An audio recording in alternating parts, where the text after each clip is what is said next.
Ta-da! Good afternoon, everybody. How's everybody doing today? Just say in the chat because we can't hear you. What? Well, you all should be cheering and jumping up and down because we're here. Hi, my name is Michelle Moraz. There you go. Now you're following the cues.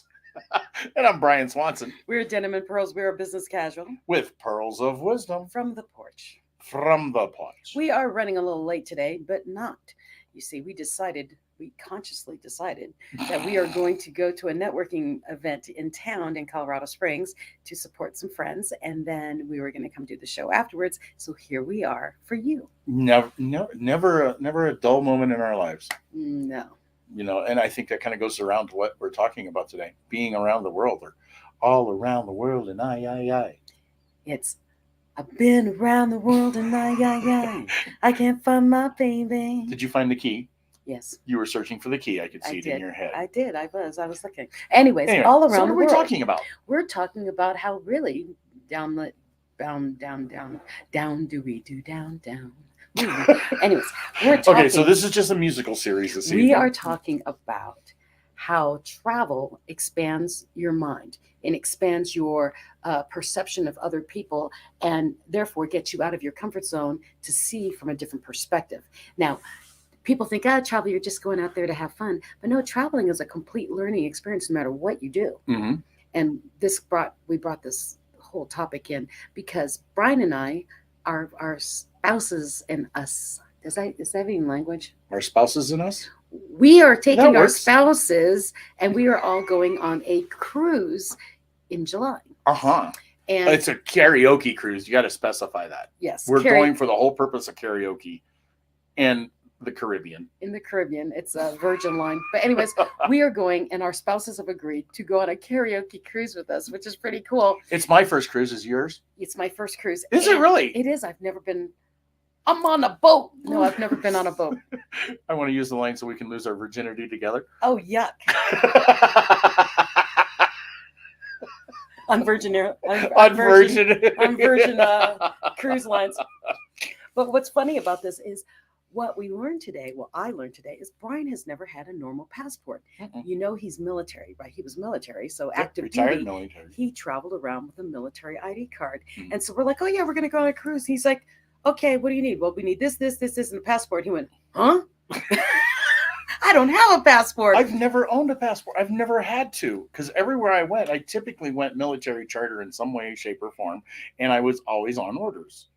So now he's a civilian. Yeah, so I've never, one. Like my wife and my daughter went to Europe for my daughter's graduation, which was really cool, but little old me didn't go. They didn't take him. So I didn't need one. So I had to finally break down and get a passport. So thinking about passports and traveling around the world and how to broaden your horizons as business people, as entrepreneurs, don't put in your brain that you don't have time to travel, because part of your experience of an entrepreneur or a business person is to understand other people and their perceptions of the world. Well, what I don't understand, and I think we talked about this a long time ago in one of our shows, because you realize how many shows we got. We got like 170 shows. Oh, I don't know that. It's crazy nuts. I'll have to actually see what the number is. But if you look back at some of the stuff we talked about before, I never understood how anybody could live in the same town, in the same house they were raised in, by mom and dad's house, and never leave, let's say, the area, let alone the state. Mm-hmm. I mean, they might travel in a 25-mile radius of their house, but they don't do anything else. They don't adventure out beyond what they know. I mean, that's real true meaning to being in the box. Exactly. So if you're one of those people who have never left town, leave town. You would think, and I know there's people who don't, but you would think there's people who would go, I at least want to go to Michigan and figure out, see what's there, especially if they live in Indiana. I mean, it's just a drive up the road, because it can be different. Or go down, go on the other side of the Mississippi, go through the Golden Arch or the Gateway Arch to the gateway to the west, the Arch in St. Louis. Yeah, because we're not saying you have to travel all around the world and then no. We're exactly. Just leave your norm. Just leave your norm. Leave the nest. Yeah, leave the nest. Because the important thing about travel is experiencing how other people see things. So something as simple as I cover up the logos. Yes, please, but it's kind of obvious what it is. Anyways, not if you're not from around here or California. That is true. It's not green. That's true. Anyway. So, anyways, I spent many years in Nebraska. Just driving across the border into Iowa was a whole different world.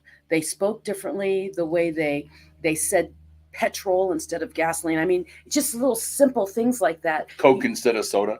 Yeah, it was. There's small things that you learn, and so when you learn from about other people in other areas outside of your own area, you will understand that when you're dealing with people from the outside, if you're dealing with clients, you learn, oh, you sound like you're from the East Coast. Oh, you sound, oh, and you can relate to them better.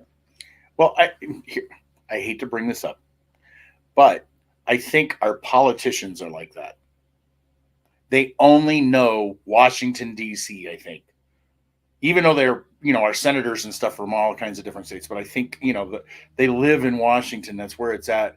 And they sit behind a desk and they never go out there to see what's truly going on in other states and in their other countries and how the American people actually live. They just think they know. And then they make these funky rules up. Oh, my gosh. Actually, here's something that really tanned my hide. Do you remember back when they were saying they wanted to get rid of all SUVs because SUVs were bad? The gas mileage? The gas mileage, and it was bad for the environment. We need to get rid of SUVs. Yeah. People who made that rule do not live in Colorado. Or trucks.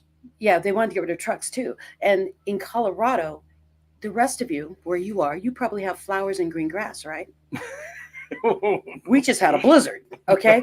And then yesterday we had a hailstorm. And so the thing is when you make rules and decide on things by never traveling outside of what you know, someone from California who has 24-hour a day, 365-day sun does not understand that we get negative 60, 6 feet of snow in the morning, and you can't get out of your driveway. It's 75 by the end of the day. But you're waiting for someone to come plow the streets so you can get out of your driveway. And it took you an hour to plow your driveway to get out.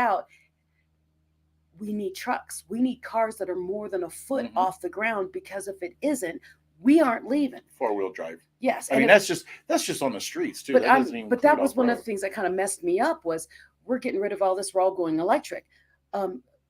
If you ever come to Colorado, you will find that there will be parts in Colorado once you leave Denver, and sometimes in parts of Colorado Springs, you have no cell service. If there's no cell service, there is no computer service for your electric car. So things like that, like the Tesla has to have updates.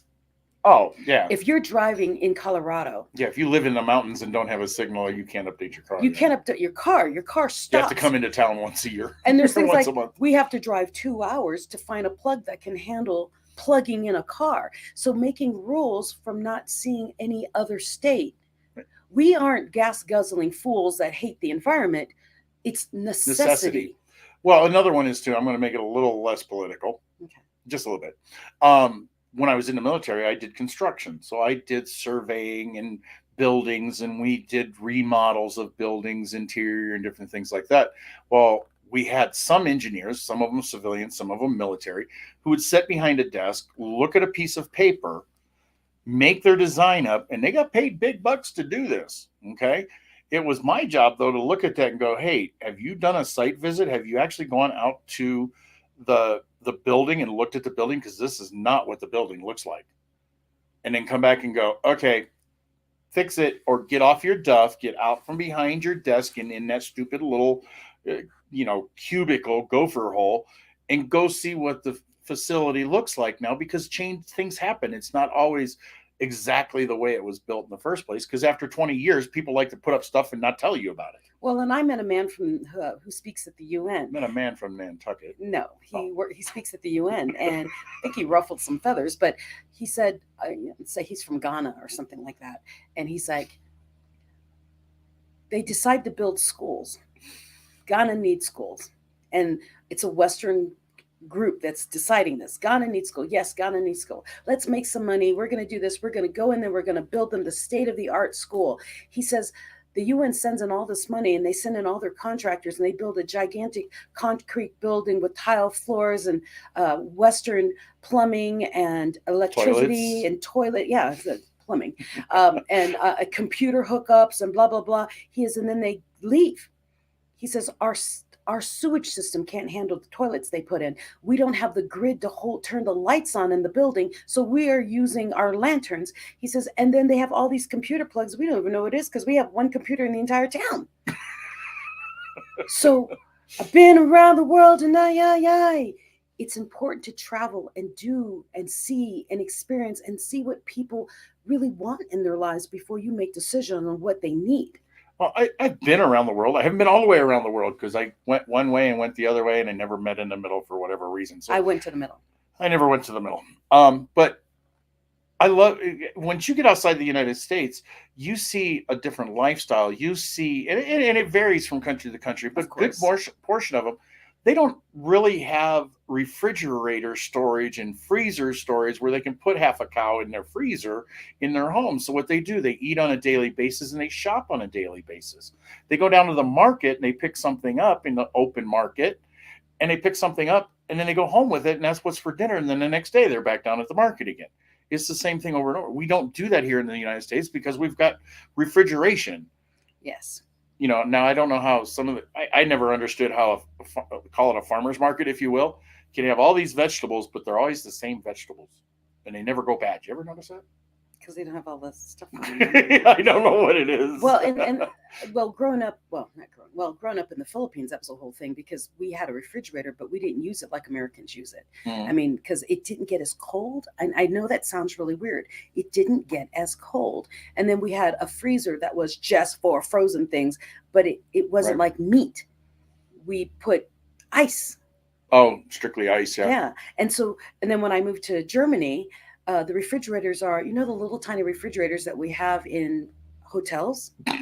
That's the size of the refrigerators in Germany because we have open markets, because the meat truck comes by and you get your fresh meat. There's so many different things you learn when you go to other countries that if you live in America and you've never been outside of America, you have no clue when people say, oh, I will never eat that.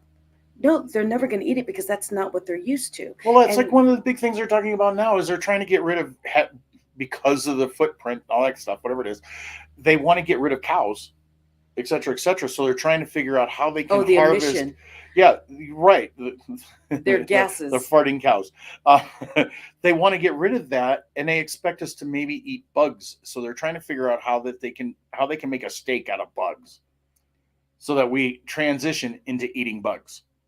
Now, how many of us around in this country are going to eat bugs? Well, in Japan, they eat cultured worms. They make them into meat patties. Yeah, it's disturbing, but they're trying to do that so they can get rid of the cow. But I'm telling you what, a worm patty and a hamburger, I'm sorry, there's a big difference. You can't taste even if they taste different. You can't taste the difference. Right, or even if they taste the same though, the way that it processes within your system and everything else. So if you're one of these people who, if you think about the blood diets, who has to have red-blooded meat protein. I've never heard of a blood diet. You've never heard of a blood diet? No. Oh yeah, if there's a way to get tested to find out whether does your body require red-blooded protein so as in people beef? Like with porphyria? What's that? Porphyria. What's it was that? A disease that actually what caused what people think were back in the olden days, where they started saying people look like vampires because they needed blood.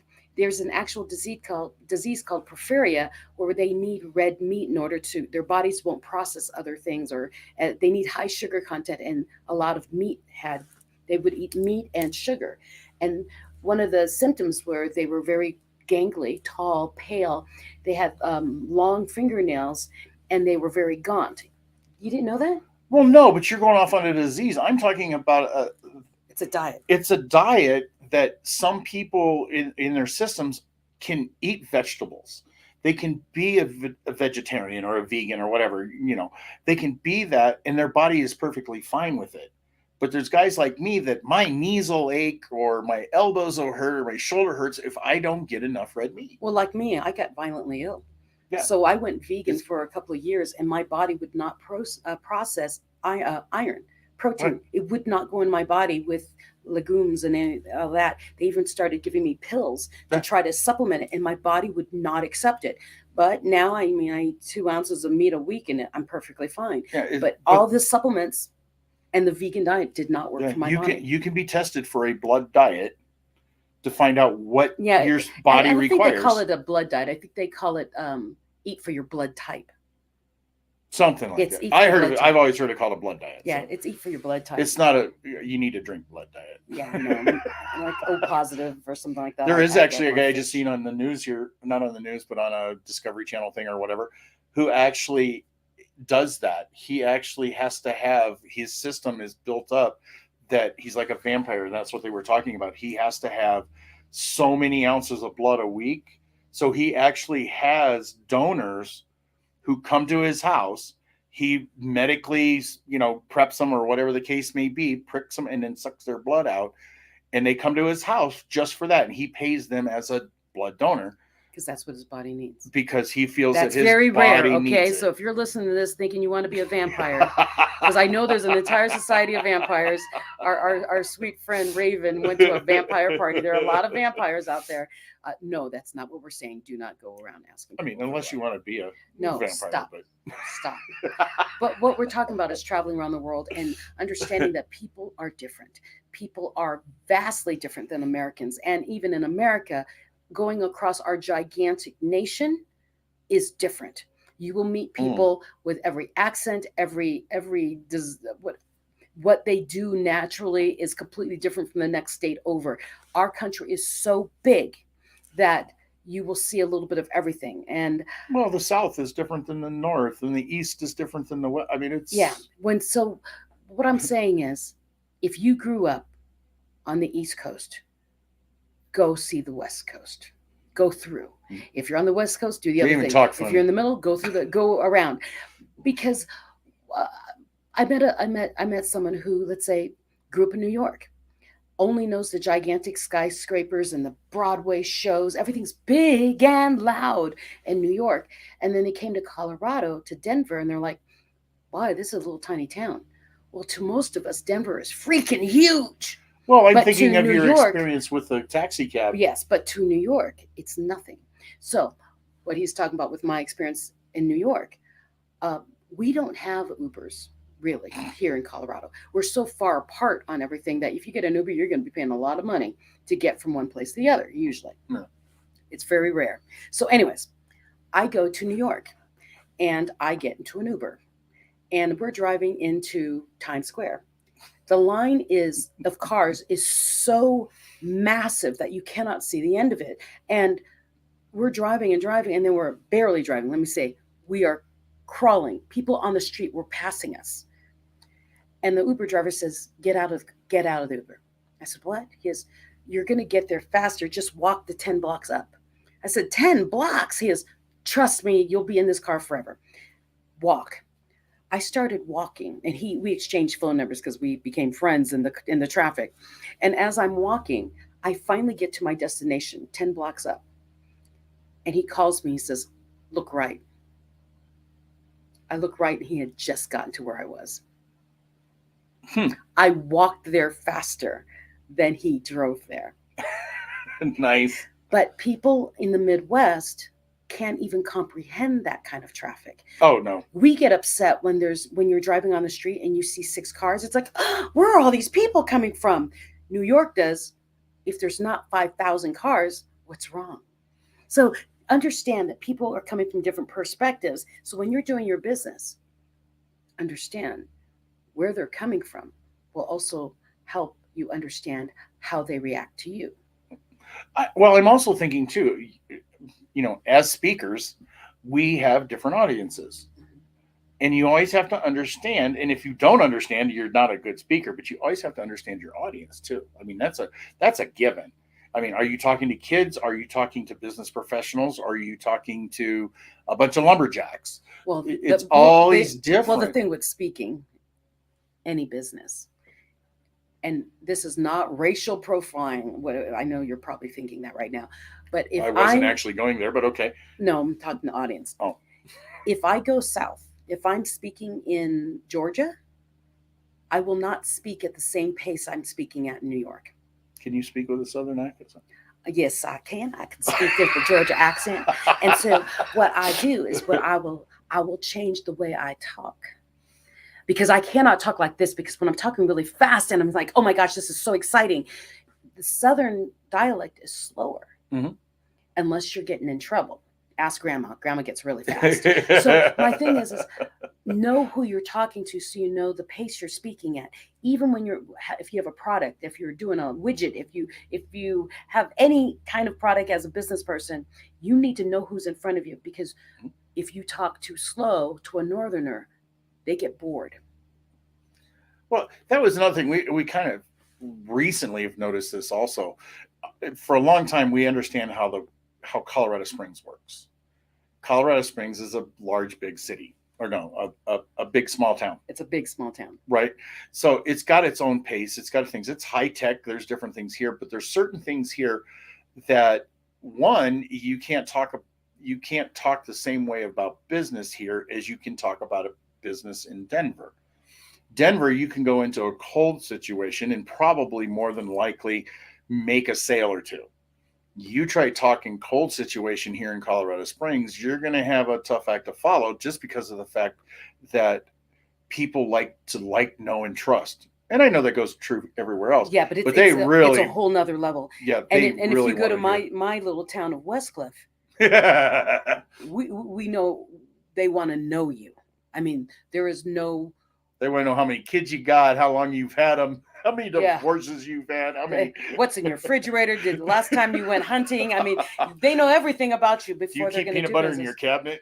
Yeah, and how long has it been there? So the thing is there's different aspects of people by what region they are, and we just shared in just Colorado alone, within an hour apart of each of Yeah. them, completely different Yep. people. And So if you go west, and you can even take it to the extreme, we did 3 areas. You could go also east once you start getting into the what do you call it? The ranches. yeah, the huge ranches. Now you're talking the genuine cowboy, and that is a big difference than the city life. And those are early morning people, okay? Oh, yeah, they get up at 4 o'clock in the morning. And so when you say, oh, I'd like to have a meeting at 5 o'clock, they look at you like, are you kidding? I've been up since 3. So you have to know who you're speaking to, where they are, and where they're coming from, no matter what business you're in. We take that into account because we're speakers. But whatever business you're in, you need to know, because that will help you gauge how to speak to someone, how to connect with someone. We always talk about connection in business. Know, like, and trust is more than know, like, and trust. It's more know, like, and trust and feel related to, connected to, right? Yep, exactly. Wow. So you've been around the world, I got to do something here. What It's happened? driving me crazy. I don't know how long it's been there. You misspelled subscribe. I misspelled subscribe. I had subscribed. So, anyways, I fixed it. so think about your audience and who you work with and who your target audience is, and understand that you need to know your demographics so you know how you're branded. Mhm. So, as simple as with me, I'm a pretty cheery, happy person. No, But you're exotic. Oh, sorry. Yes, someone called We me were exotic told today that she's exotic. But if you go to my website, I have like a black banner on my website. I've had people complain to me that they do not think the color black when they see me. So when they go to my website and it has a big black banner, they do. It just feels kind of off because you got a black banner. You've got to think about, is something that minuscule has people question because I have a black banner. Isn't that crazy? I never heard that, but okay. Yeah, I actually had someone write me and say it sets. I don't remember yours being a black banner, but no, it's my purple with my thing, but around on the bottom it says speaker. It says what I am in a black banner, right. And they said you aren't a black banner; it should be white. Interesting. Okay, you learn something every day. I'll have to look at that and see how important that is. Important. My thing is I got a website and I'm not touching it because I know I'll touch one thing and the whole thing will fall apart. So like a tower of cards. Yeah, it's like dominoes. I'm not touching that. But what do you do? How do you want to connect with people? And what market are you in? Because if you are selling widgets that are connected to horse trolleys, you better be talking horse. If you are working blah blah blah and you're working that's something where high fashion models are going to be using, you better talk New York, Well, California. it's a matter of knowing your audience. Yeah. I mean, we just said that a minute ago, but knowing your audience is very, very important, no matter what it is. And we usually use the word demographic. We usually don't use audience. We need to know what our demographic is. Are they 30 to 45-year-old females, or males, whatever? All those things are important. I mean, you normally are not typically selling mechanical stuff to a demographic of the 30 to 45-year-old females. It's not typical. It's not normal. I always use the hotel Residence Inn Hmm. as a perfect example, because if you travel a lot, you recognize the fact that Residence Inn was always designed for the business guy who was coming into town for a week, and he had like a small suite, or she, it doesn't matter. Me. Okay. Yeah, exactly. I always have a kitchen. I always have a Yeah, so refrigerator. you feel comfortable and you feel at home for that week or whatever. However, you can go driving down the road as just a whoever kind of person, stop into a Residence Inn and get a room. Mhm. It's not, they don't serve Exclusive. just travelers or just business people, But they make life easier for but us. that's where their demographic is. Mhm. That their target is business people, not just the Motel 6 guy going down the street. Does that set a precedence of some sort? That's a stereotype, It's a isn't it? stereotype. But I like to have the Motel access. 6s can be kind of cool though. When I'm gone, when I'm traveling for a week or two, I prefer residence in. So I have one, a kitchen so I can cook my own food. I Mm-hmm. don't cook. I usually do a lot of protein shakes. I eat really clean when I eat, in the room. But I want access to a washing machine and a dryer. Right. So that's one of my other things is people are like, oh, you're probably at a Marriott. Yeah, sometimes I'm in a Marriott, but usually it's something with a kitchen. And they're not always the same. We're talking about going across the country. If you go walk across the country, if you go across the country, the amenities in one area of the country in a hotel say a Residence Inn, the amenities are going to be different there than they are on the other side of the country or in the middle of the country. The building's even going to look Or different. what I've noticed is the further east you go, the smaller the room gets. And the less amenities. Uh-huh. And it costs more money. That's one thing.